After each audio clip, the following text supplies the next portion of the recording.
Okay, welcome everybody. Welcome everybody, period.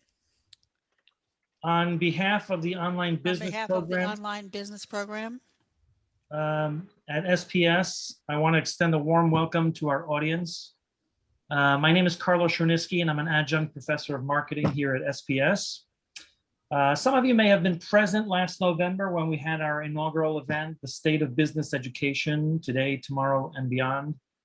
That event met with a resounding approval from our students, faculty, and the general audience.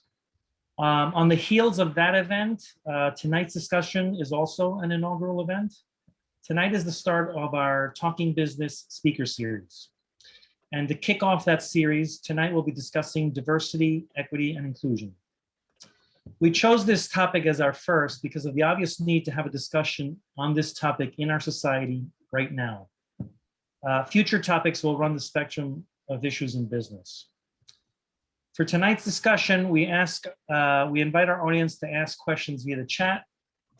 While we will hold a formal Q&A session at the end, I encourage the audience members to also chime in with questions during the conversation, as we might see fit to include your question during the discussion at hand. My colleague Charnay is on standby to read those questions as they come in. And before we begin, I'd like to open the floor up for our academic director, Ed Knox. He's the academic director for the online business programs here at School of Professional Studies. Ed? Carlos, thank you to Charnay and certainly to our guests. I want to thank you for being a part of this effort to have this type of conversation when it is probably most meaningful. I also want to thank you for being the inaugural speakers of this series. And so you sort of set a pacing and a tone for my colleagues and for the students and our friends of our program that have joined us. I want to thank you, and I hope that you'll find this informative and that there's some takeaway for you, maybe even some discussions beyond this presentation tonight. The topic is extremely timely. It's not just a conversation in New York or in CUNY, it's actually a conversation around the world because the issue sort of exploded in the middle of COVID when we all found ourselves attached to a television that told some stories that had not really been told accurately before. We are very concerned with the issue, but we have it contextualized because we are a business program, so our guests are speaking from their personal experiences and certainly some contextual issues around their work life. With that said, I will turn it back over to Carlos, and I will wish you all an enjoyable discussion. Thank you, Ed. So with that, let me introduce tonight's speakers. Helen C. Shelton is Senior Partner and Global Chief Diversity Officer at Finn Partners, a global public relations firm working with brands such as Jack Daniels and Skillnet. With experience running campaigns for iconic figures in art, music, fashion, and entertainment, Helen will share her career journey and speak about going beyond the traditional and using influence to work on behalf of important causes. Welcome, Helen. Also joining us is Chris Collins. Chris is the founder and CEO of The World of Chris Collins, a luxury fragrance brand. A scent storyteller, Chris will talk about how his personal history and previous career at Ralph Lauren combined to set the stage for building his own brand, as well as the challenges and successes faced along the way. Please extend a warm welcome to Chris. I'd first like to start by giving each of you a chance to expand on the bios I just read.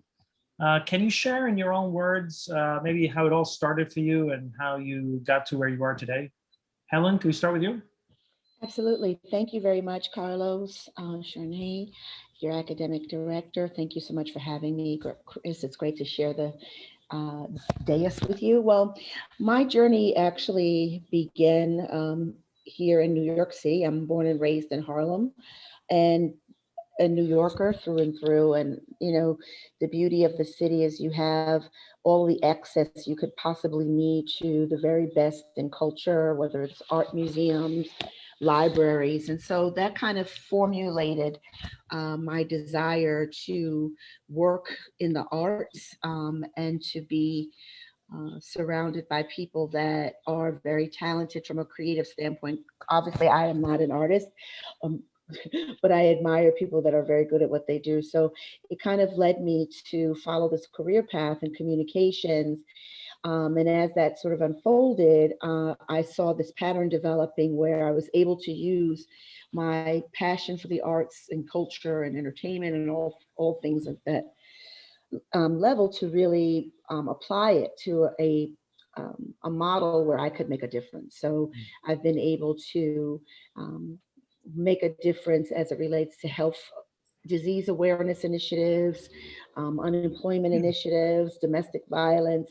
And I've had the pleasure of working with Charnay on quite a few of these kinds of things in domestic violence in particular.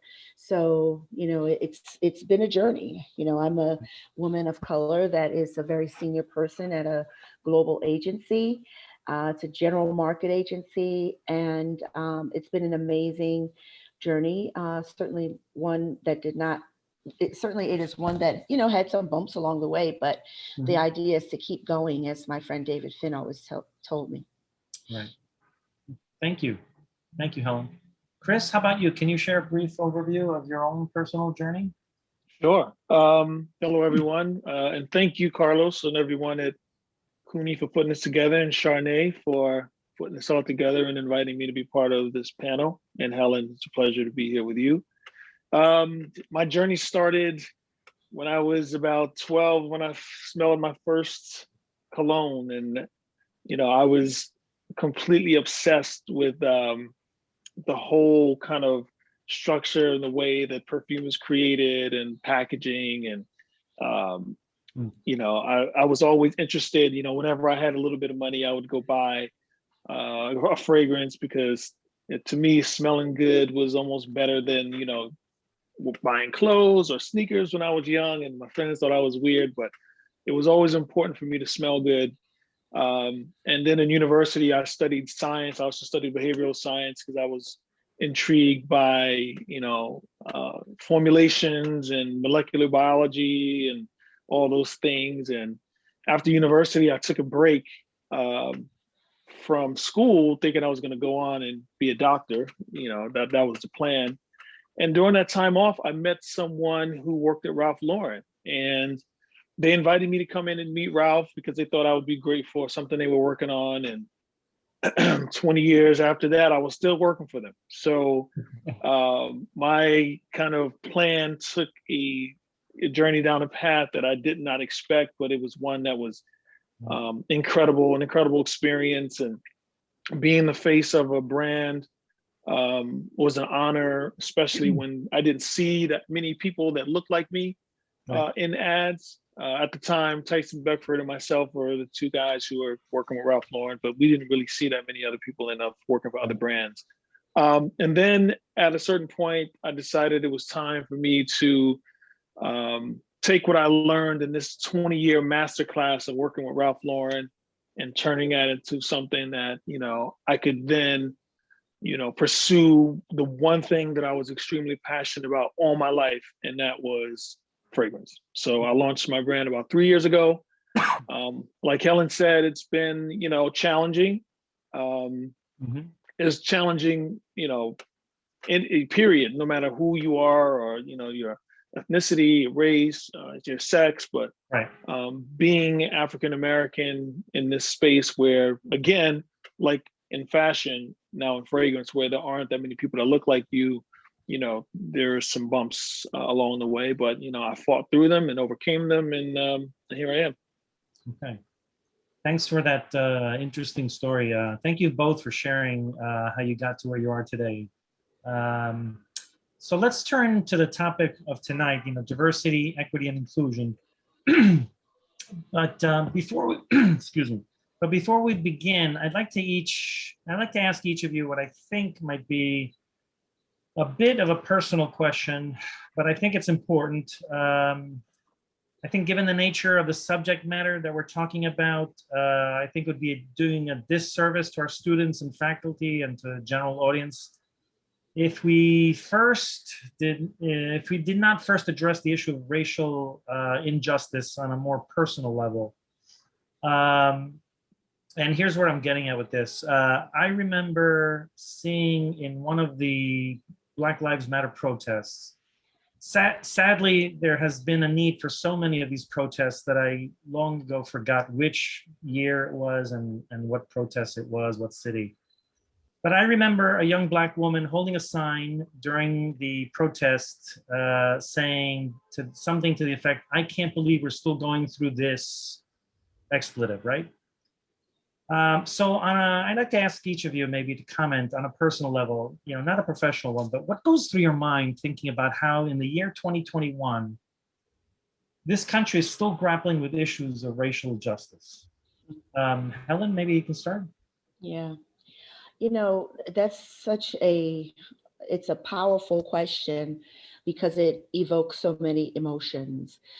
Speaking of images, I happen to, I'm always looking on social media or whatever and looking at different things, but there was a powerful image that came out a couple of days ago, and it had almost like a Zoom kind of setup in terms of images of people, Black and white people, and the difference in terms of what ended up happening to them. So like in other words, it showed somebody that was armed, right, and murdered someone, and they were arrested.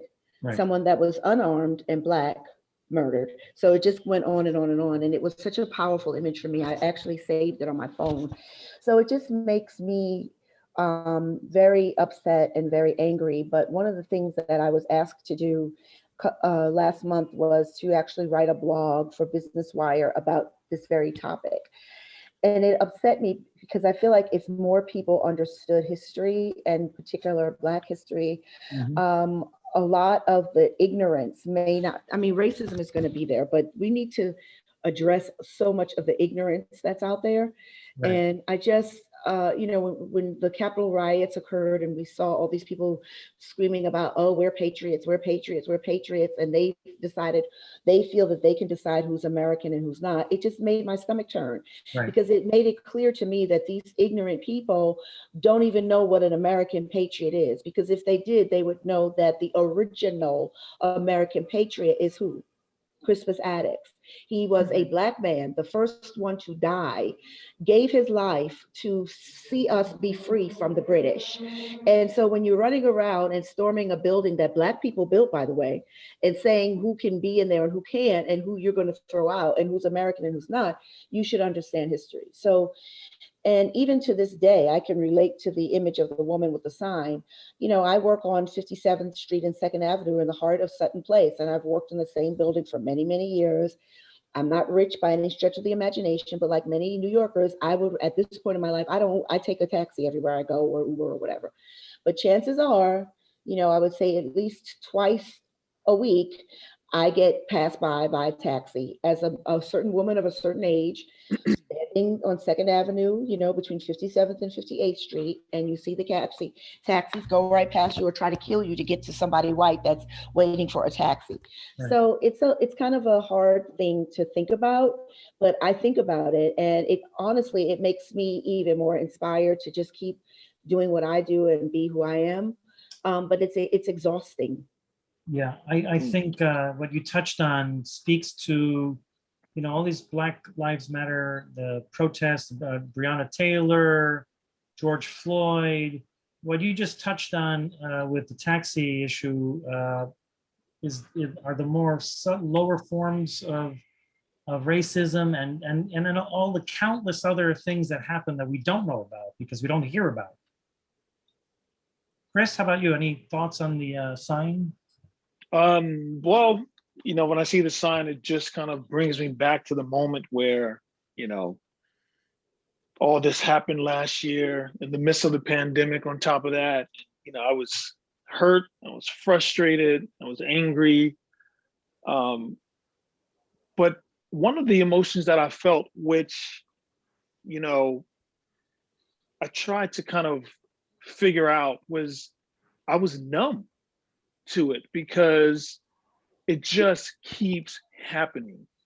And I don't ever want, I have little nephews and I always talk to them. And speaking of, like a meme that I saw on social media, I'm sure some of you saw it. There were two kids and there was a split screen. One kid was, a white kid, another one was a black kid. And they both were yelling up the steps like, "Mom, going out to play." And the white kid on the white side, the mother says, "Okay, go have fun."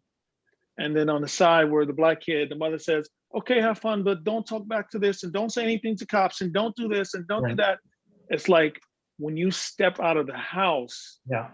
as a person of color, you don't even know how your day is going to end up by the time that you get there, whether or not you're going to hear a comment or a taxi is going to pass you by, or in my case, I'm 6'3", I'm a big guy, some people see me as intimidating. Charnay will tell you that I'm the complete opposite of intimidating. But if I'm walking down a block, down a dark street, and there's someone like a Caucasian person, like a woman or guy, I have to slow down and stop because they're probably intimidated that I'm walking behind them. Yeah. So like the things that go through our heads and in order to kind of like function in America and see things like this still happening, after seeing, people like John Lewis crossing Selma on the bridge, and then the acts that happened before us. And it's like, when do we get to a point where, we don't have to go through this anymore, where we're, considered, we don't have to be more human than anyone else, just equal, and it seems like that is a problem. And it has to change, and hopefully it will in our lifetime. And, I'm going to do whatever I can. And I'm sure everyone here will do whatever they can to make sure that happens. Right. Okay. Well, thank you both for sharing those personal thoughts with our audience. Let's move the conversation to the corporate realm and how corporations are dealing with such matters. I'd like to share a video with our audience. Ryan, can you please roll the Pepsi video?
Okay, thank you, Ryan.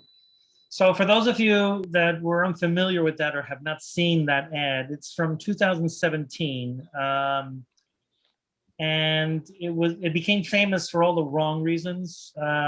It was generally seen as tone deaf to the issues that Black Lives Matter raises.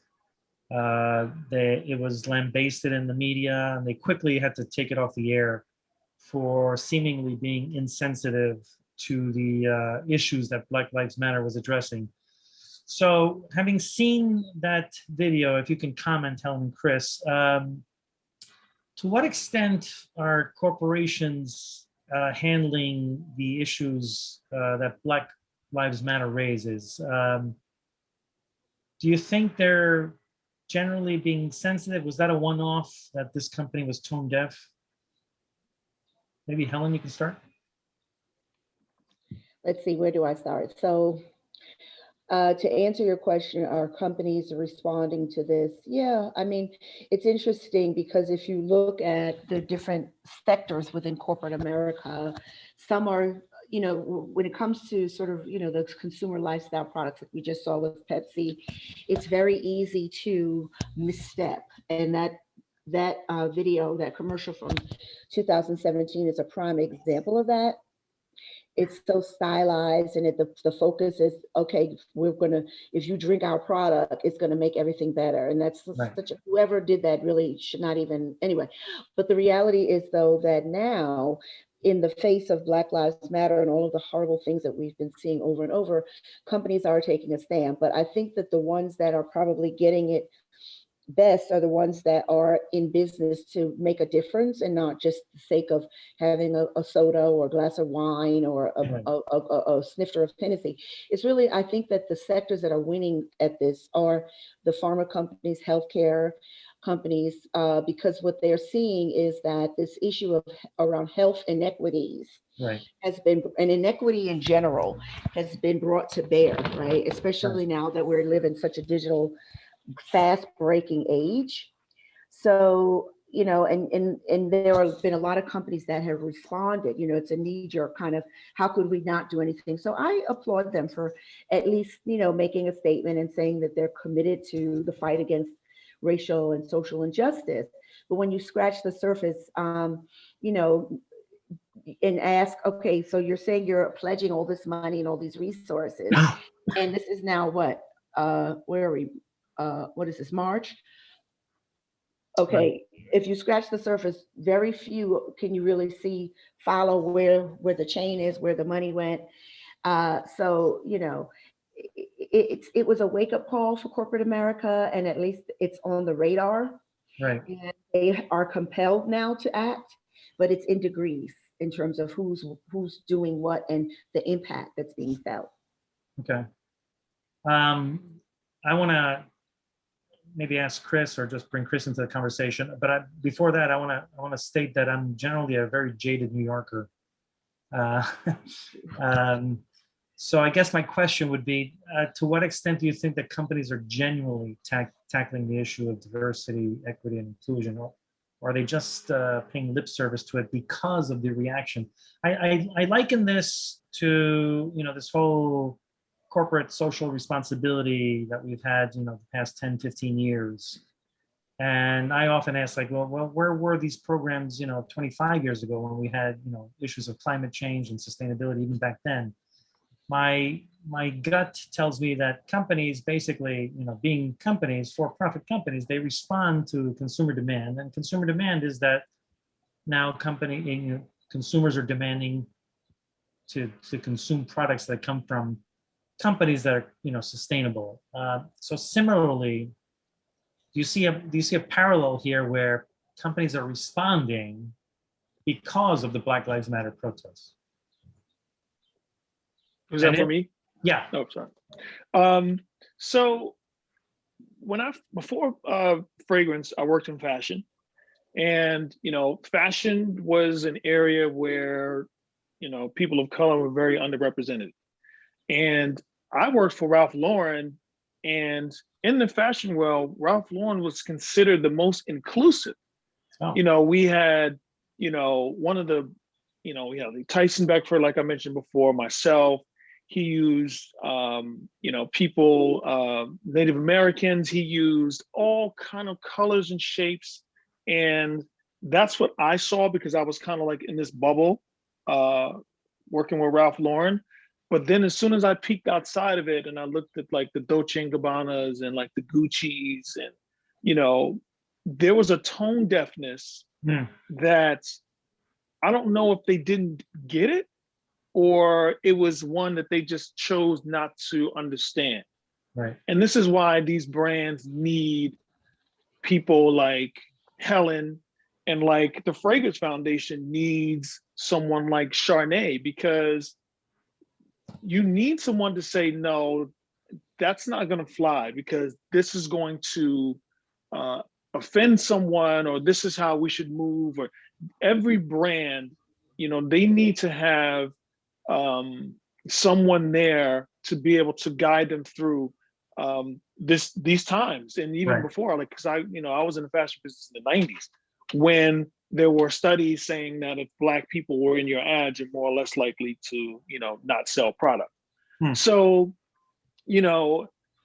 going from that to now being a brand owner, where I am the face of the brand, you can't help but think, okay, well, am I an asset or am I a hindrance to it? Am I turning people away because I'm a person of color? That's not going to change because I am the person in front of it. But there have been incredible brands with founders who are women and people of color and in the LGBTQ community, and we've been around for a long time. It's just all of a sudden, since the Black Lives Matter happened, now we're getting noticed, but we've been here. Yeah. So I think it's something that there's these retailers that I work with that they have these pledges now and say, okay, Right. well, now we want to we have to we pledge to be more inclusive on our shelves, and And like I said earlier. Let me just interject. You're talking about the 15% pledge, right? Yes, 50% pledge So from different retailers. For our audience members, we will put up a link to those of you who aren't familiar with it, 15percentpledge.org. They can get more information on there. I'm sorry, continue, please. Mm-hmm. So like we were having a conversation today with Charnay with the Fragrance Foundation, and I said, okay, well, that's fantastic. I mean, we wish you would have seen us before, but here's the opportunity and you have to seize it. But bringing brands like myself and other incredible brands who are founders of color, to then bring them and say, okay, well, we did what we needed to do. We brought you in. Like, no, that's not where it stops. There needs to be support. There needs to be education. There needs to be more, because just bringing us in and putting us on the shelf is not enough. Do you think this may be where the lip service comes in? That was just part of like, okay, we got you in, we did our part. It could be if the brands allow it. I don't, because I that is one of the things that I make sure, when I speak to the Neiman Marcus where I'm sold, Nordstrom, Sephora soon. Right. How are you going to support me? Because, it's a big sea of big shark out there. And, Right. Not only do you just, bring us in and say, look, we did our job, but for me to be successful is a win-win for both of us. So let's make that happen. Right. Helen, where do you think businesses are today when it comes to representation versus where they should be? Well, I have to just piggyback on something that Chris said, that Sure. I have to applaud him, because, it's like you have got to be your own advocate. And in my industry, people are always, in the PR and communications industry, it's so much, people of color are overwhelmingly underrepresented. And I talk to a lot of young people, they're like, oh, I'm the only person that looks like me at my job, so I left, and I feel like, what? Unless someone is trying to kill you, or it is, so intolerable. And even then, we now have laws in place, and there are wonderful labor lawyers that can't wait to take somebody up and bring somebody up on charges for discriminating against a young person of color at a PR agency. Mhm. So there's that. But I feel very strongly that you have to be your own advocate. And if you get a foot in the door, you have to stay there and bring other people like you in, because somebody has to do it. Otherwise, 50 years from now, God willing, we'll still be having the same conversation. So I have to say that you have to be your own advocate. And that goes for corporations. Maybe there is a lot of underrepresentation in the corporate sector. Not even maybe, we know that is the case. Right. But companies are now also responsible and are being held accountable, not only from like certain legalities, but also just from a consumer perspective. As you mentioned, consumers are very savvy today. So they know and will follow companies that they know have a true vested interest in them. I call it the 3 A's, where they acknowledge the issue, where a company is willing to acknowledge the issue, where they are taking they're being authentic with their actions, and they're going and pursuing action. So acknowledgement, authenticity of message and action.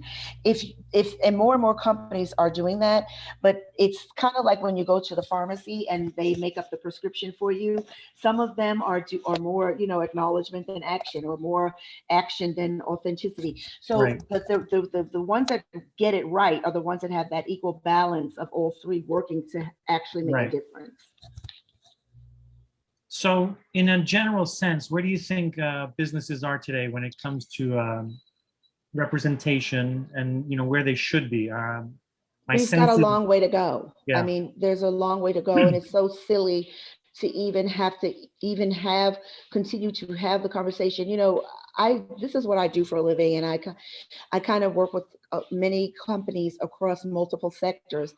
And you'd be surprised at the people that have these jobs making a lot of money and have the power to make decisions, and they don't even know anything about the great economic and the impact that communities of color have. They don't know what we represent in terms of the population. They don't know our spending power. And frankly, they don't care, because nobody's in the room to really push it and say, hey, when you are marketing this new pair of jeans or this new fragrance, I bet you didn't know that, Black people account for X% of the market for fine fragrances or for right. jeans. People of color, minority people, we set the trends. And you'd be surprised that in 2021, a lot of people in the corporate sector and in the decision-making positions don't know that, or they just are, blissfully unaware of it, and very, tunnel vision. I had similar experiences working in the U.S. Hispanic market, where corporate America just didn't get it. They didn't get the power of the buying power of the Hispanic market, only until there was a lot of hard work in the background being done Absolutely. to show that research, as you just pointed out. What kinds of initiatives that are actionable, quantitative, what do you think these initiatives should look like, to get to where we need to be? Maybe Helen can comment.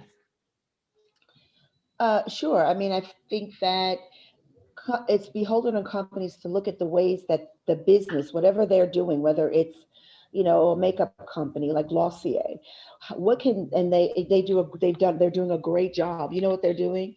They are in the cosmetics business, and they decided that, what can we do from where we stand to have an impact? So they decided that they were going to invest in sort of artisanal cosmetics brands owned by Black women, and invest Right. in their companies. It's like it doesn't require a lot to think of how, in other words, this thing has to work in a number of ways. And at the very least, every company, every corporation, whether it's in cosmetics or wine or automotive or pharmaceutical, if you just look at what it is that you do from a business perspective and what kind of impact you can have, collectively, that impact will have a greater good on on our society and for humanity. Right. In years to come, in perpetuity. Earlier, you mentioned that it's the pharma companies and the healthcare companies that are doing good work in this space, and that selling sugared water is not where the diversity should put its mark, like the faulty Pepsi ad. Are there other sectors? And I'm asking this to see, maybe for our students who are graduating or students who are preparing for their future, should they be concentrating on certain sectors of business that engender good diversity, equity, and inclusion? The good thing about marketing or PR communications is that you can build a career for yourself out of what you like. So I started this conversation by saying I was very passionate about the arts. So I was able to build a career out of doing cultural marketing, working with the finest museums, architects, artists, performers. I mean, I work with everybody from Yo-Yo Ma to Mary J. Blige. So that I was able to make a career out of that. And I did not deter me the fact that I literally broke the color barrier at Ruder Finn to become the first ever executive vice president ever, the youngest and the only Black person to have that job in their cultural marketing division. Wow. So, so I don't want to tell people that, oh, well, if there's no diversity in the area that you want to work in, or at the company that, or the sector that you want to work in, don't do it. I say follow your passion, work in the sector that is of interest to you. And then also the other piece is that you have an opportunity to learn wherever you are. So even if it's a job that you take that it may not be the ideal job. When I first started, I was put in the healthcare group, and I was like, oh God, I wanted to be in culture. And to this day, it became a 180 because 360 because I work on a lot of areas as it relates to health issues now, but combining art. I just launched a huge campaign for hip hop public health. I don't know if any of you are familiar with 20 Seconds or More, the Dougie Fresh hand washing song that has now become a part of the vernacular of how we do things with COVID. So that bridging of music, art, and entertainment and health is a convergence. It's been a hallmark of my career. So I don't know if I answered the question, Carlos. No, you did. I'm trying to bring in more of a conversation for our students. The students. Yeah. To maybe give them a little bit more perspective, because obviously they're still students, or maybe they're just starting out their careers and maybe they don't have it, how it all works, so to speak. Or maybe to talk about what to look for in a company, what. Oh yeah. Excuse So me. look for companies that, one of the things that a lot of people need to do is familiarize themselves with. Make a list of your target companies that you want to work for. Go to their websites, do your research. Find out what kind of impact or commitment that they have in the diversity, equity, and inclusion space. Find out if internally, do they have employee resource groups? Do they support women and minorities in the company? And are there incentivization programs? Right. Look at all of those things before you make the decision to go and work at a company. And I have to say, it's not just pharma. I spent a good deal of my career in the spirits business. I mean, so, I represented Seagram Gin for 15 years and helped make it the #1 selling gin in America and the 3rd largest distilled spirit in the world. Right. And we did a lot of things that had a lot of great impact on communities where we did business. So don't shy away from sectors that you may be like, oh, it's the liquor business, or, Yeah. the liquor business, you can have a great impact in the liquor business as well. Wow. Yeah. And have fun while you're doing it. Yes. Chris, I want to turn to you.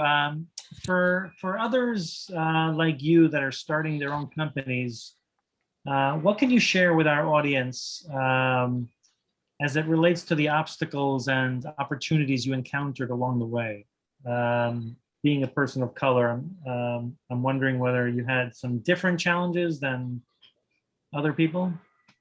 Well, so when you go to Bergdorf Goodman, where my fragrances are sold, if you look around the counter, you'll see Tom Ford, you'll see Creed, you'll see, Killian, who actually was my mentor in perfume, but there was no person of color who was a brand owner who owned a fragrance brand. And I remember having the conversation with the DMM, and I said, because I was asked the question, so I asked her because I didn't know the answer. I said, has there ever been a Black founder at fragrance? Because she was a DMM for about 20 something years. And I didn't ask her to make her uncomfortable. I just wanted to know because I wanted to answer correctly, during the interview. And she basically couldn't answer, but the answer was no. Right. And if I could give any kind of advice to any of the students is, whether you're going to be a founder, a creator, or an executive, or work in, corporate world, don't be afraid to be the first, be a trailblazer, Yes. because we need more. We need more first Black owned brands that are in Bergdorf Goodman. We need more, Helens who broke the barrier and became an executive, senior executive at Finn Partners. I mean, we need that. So don't be afraid to A, to fail, and B, to, be the first, because being the first is powerful. And just like Helen said, you have a responsibility to bring those behind you with you.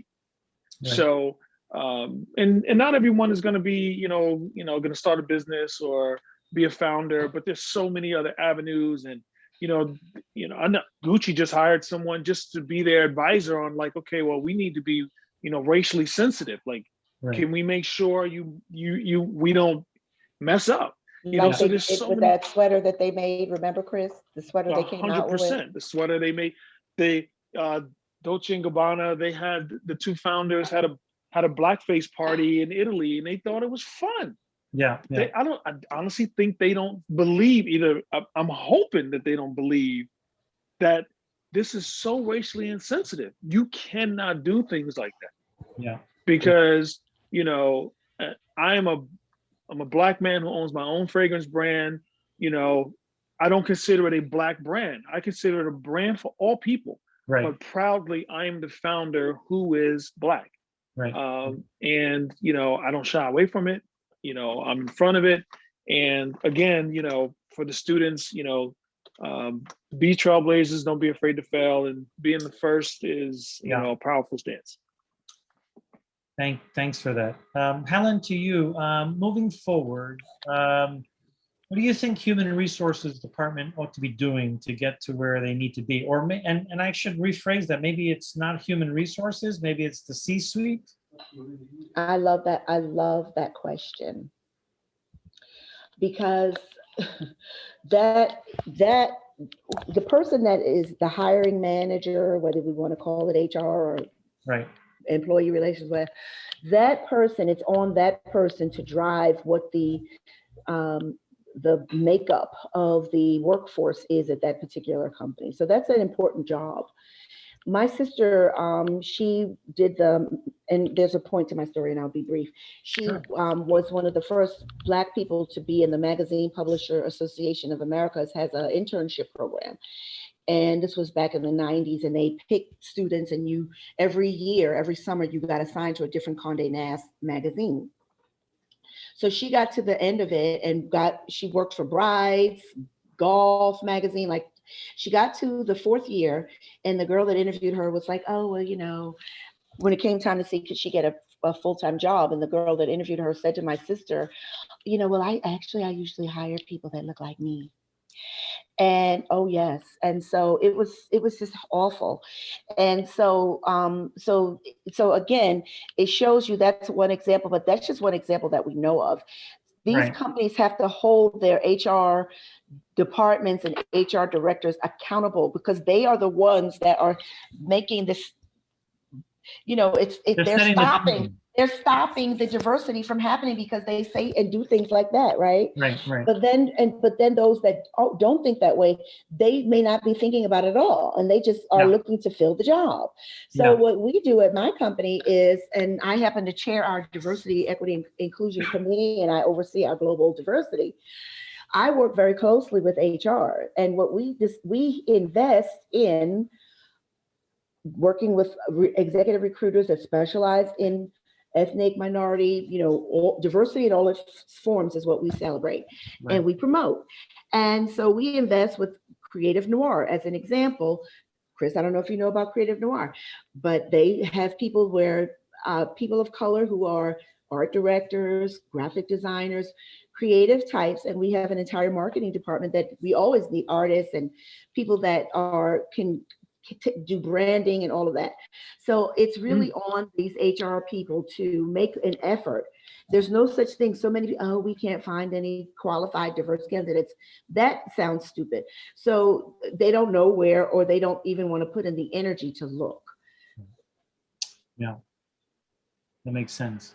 So before we turn to our Q&A session, I want to ask the both of you one final question, and it's short and it's sweet. Are you optimistic for the future? Chris, maybe you start. I am, because, you know, you have to have a level of optimism in order to succeed. I mean, pessimism is heavy. It weighs on you. So I believe that things will change, will get better, but we have to, you know, I have a saying that I like to relentlessly participate in the manifestation of my own blessing. Yeah. You can't sit on the sidelines and wait for it to happen. You have to be part of it. You have to be part of the movement. You have to fight. You have to scratch. You have to claw. Things will change. Things will get better because they have to. They have to for, you know, the children behind us, you know, my nephews, my nieces, I mean, everyone. Right. So, you know, I hope to be part of the change. It's our responsibility to be part of the change. So yes, I am optimistic that things will get better. It's great to hear. Ellen? I'm optimistic as well. I think that, you know, people that are considered to be diverse, whether they ethnically or gender or whatever, we tend to have to be resilient. We are resilient. Right. So as a Black woman, I am, you know, I'll just tell you really quickly, this cab driver once said to me, I told him I needed to go to 135th and 5th, and he wanted to argue with me, but I stood my ground and he brought me home. And as I was getting out the taxi, he said to me, that's why you're always going to be Black. And it never occurred to me to think that I was like, you know, I won't say what I said to him, but the reality of it is that why wouldn't I want to be anything other than what I am? So despite the challenges, despite everything, I wouldn't want to be anything other than who I am and what I am. And I would encourage anybody to feel the same. If you're white, Black, Asian, Hispanic, Latin, gay, straight, fat, skinny, be who you are, and don't let what other people say turn you away from your good. And I want to get that quote that Chris said, because I'm going to use it as a mantra. But that's kind of what I'm trying to say as well, is that I'm optimistic because ignorance never wins.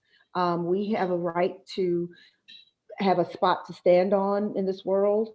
The fact that I'm talking with somebody that has his brand, and I basically used to live in Bergdorf Goodman, by the way, Chris. So to know that you have your fragrance brand there. So if I walk into the men's store, right, shopping for my dad or whatever, and I'll be sure to look out for it. That makes my heart sing to know that something like that exists, you Right. know, so I'm very optimistic. Right. Thank you. Thank you. Let's turn to some questions. We have a question from the audience. How are companies seeing the issues of diversity, equity, or inclusion across other groups? For example, disabled, older, women, sexual orientation, etc. Is there less attention or more attention, or is there a sense of fairness overall? Maybe Helen. I think Helen probably could, you could probably Okay. answer that better. Well, you know, that gets into the whole, you know, who's more worthy or whose struggle is harder. The struggle is the struggle. So I think though, where we're seeing, you know, maybe sort of an imbalance in terms of who's getting the most attention is, you know, Black people, we've galvanized, we've had to. And so the movement has been here for over 400 years, you know, so Right. we've got about a 400-year spread ahead of everybody else, but it's still the struggle nevertheless. But what I like about what we're seeing in this age that we live in is that anybody that feels less than or underrepresented or not represented, there's an outlet for you. And you just have to go out, and if there's not, create your own. That's the beauty of our age that we live in now. We can't wait for somebody to say, hey, let's stand up for disabled rights, or let's stand up for veterans' rights, or let's stand up for LGBTQ. Stand up. Stand up, and we are in this together. There's no such thing as, somebody else's struggle is harder. It's hard for all of us. And quite frankly, yes, Black people, we have definitely suffered and struggled and still do. When you look at that image of people that have lost their lives for far less than when you see fully armed people going into a place and shooting up a school or whatever, but I digress. But the reality is that this is anybody that's in this country and feels that they're different, you belong here, because that's what this country was built on. And in any other country, wherever you are, you have a right to be there. And it's on you also to advocate and find your own group of people that are like-minded and work together. Not trying to be Pollyanna, but that's the only way that things are going to change. Right, right. Another question. How does these issues affect the students who work in positions of authority or with hiring or leadership responsibilities? Maybe Helen or Chris can comment on that. Can you repeat the question? Sure. Where did it go? Oh. Where did it go? I think it was about hiring and yeah, how do they, I guess, let me see if I can rephrase it.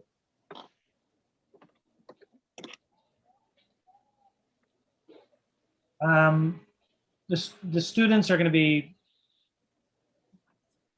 being hired, I guess, under the guise of diversity, equity, and inclusion. Our students have the potential to be affected by this.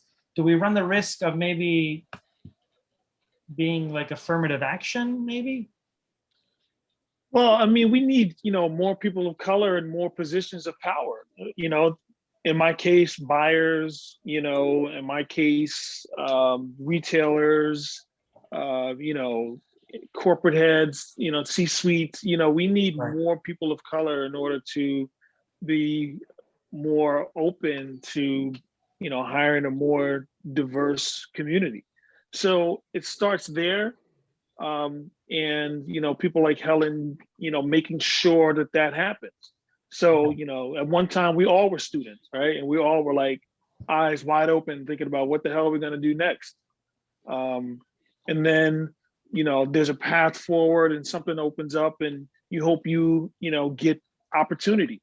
I tell all my retailers, I say, all I want is an opportunity. Give me an opportunity to show you that I can be on the shelf with Tom Ford, because my stuff is just as good, my story is better, and I'm gonna sell perfume and we're gonna do well. Just give me an opportunity. And I think that's what we all needed. That's what we all at one point hoped that we had, and that's something that your students, they just need an opportunity because they're all bright, they're all smart, Right. they're all diverse in their own way, they're all unique in their own way, so they just need an opportunity to show what they have. Yeah, okay. This next question is a comment and a question. It's for Helen. It says, I agree with Ms. Shelton that HR should have a representation for diversity and inclusion. What can be done to have this as part of HR? What if the company's not ready for this representation and fairness when it is clearly engages in discrimination? There are, I'm not a lawyer, but every single, at least publicly traded company by law has to have a policy. Actually, wait a minute, any company, public or private, it's the law of the land that you've got to have a policy, a written policy that says, just like when you buy a house or, Right. It's got to be very clear that they do not tolerate any type of discrimination, and that their employees, they promote recruiting people of color and other minorities, and all diversity is represented. I mean, that's the law. So, but now the question is, how much is this enforced or enacted? Now, there is the bigger question. So, and so the only way that that can be enforced and enacted is back to, it's on us. It's on us. It's Right. on, and when you feel like you know, if somebody said something stupid to you, like the girl that said to my sister, then it's on you to fight that and to say you're not tolerating that. And everybody has a boss. So you have to go even up higher if you have to make your case and stand your ground. Right. Okay. Thank you. Well, with that, I can say that we've had a rich and rewarding discussion tonight on a very important topic. I want to thank Helen Shelton and Chris Collins for giving their time graciously and sharing their views with our students, faculty, and the general audience. To our viewers out there, I hope you enjoyed the discussion. As I mentioned at the top of the hour, tonight's Talking Business series was our coming out party. In the future, we plan on having more discussions on a variety of business topics, and we'll hope you join us for those as well. So thank you and good night. Bye-bye, everyone. Thank you. Thank you all. Thank you. Thank you, Helen, so much. Thank you, Chris, so Thank much. you, Carlos. Thank you, Charnay. Sure. My Bye-bye. pleasure. Thank you. Thank Okay. you. Bye, Chris. Thank you. I'm a Bye, fan, Helen. Bye, Chris. Charnay. Bye-bye. We got to get some perfume on you. Thank you, Chris. Thanks so much for doing this. Thank you, Charnay. My pleasure. Thank you. Thank you all. Bye, everybody.